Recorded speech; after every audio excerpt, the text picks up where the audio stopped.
बहुत ज्यादा मैं मटाउन दी रिहाइश है मेरे ना बहुत ज्यादा की गई है।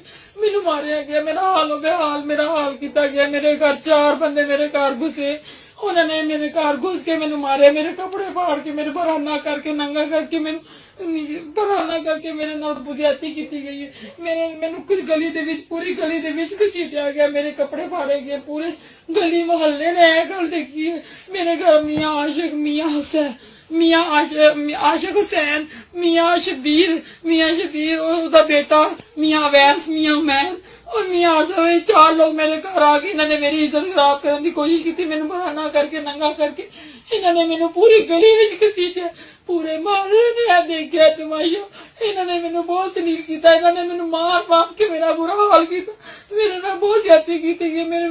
मेरे थाने च मेरे छोटे छोटे बच्चे हैं 4, मेरे वजीर आला पंजाब ने दरखास्त है इन्होंने काफरा को सजा दी जाए। इन्होंने मेरे मियाँ को 324 के केस अंदर करवा दिता और मैनू हुण धमकियां देंदे मारन दियां, मैनू मारन दी धमकियां दी जाए। मेरे वजीर आला पंजाब ने इल्तिजा है, इल्तमास है कि मैनू सपोर्ट किया जाए, मैनू हर हाल ही सपोर्ट। मेरे छोटे छोटे बच्चे हैं, मेरा कोई वाली वारस नहीं है, मेरा मियाँ मेरा जेल च, मैनू इल्तिजा मेरे इन्होंने लोग मेरे गली मोहल्ले तो मेरे आगे पूछा जाए, मेरे ना बहुत ज्यादा की है। कोई भी मेरे नाल नहीं चल रहा पाया, ऐसी वजह तो नहीं चल रहा। लोगों को धमकाने डराने, जो करेगा असि ओहदे नाल भी यही सलूक करांगे जो मेरे नाल किया गया।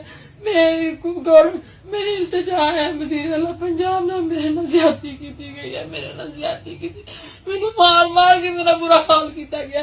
इन्होंने मेरे घर घुस के मेरे नाल ज़्यादती की, मेरा बहुत बुरा हाल है। मेरे कपड़े फाड़ेगी, मेरे सारा कपड़े फाड़ेगी, मेरा जिसम में सारा बराना किया गया या मैनू गली दे विच घसीटिया गया। मेरे पूरे इलाके ने देखा कि मेरा यह हाल किया गया, मेरे गली दे विच घसीटिया गया।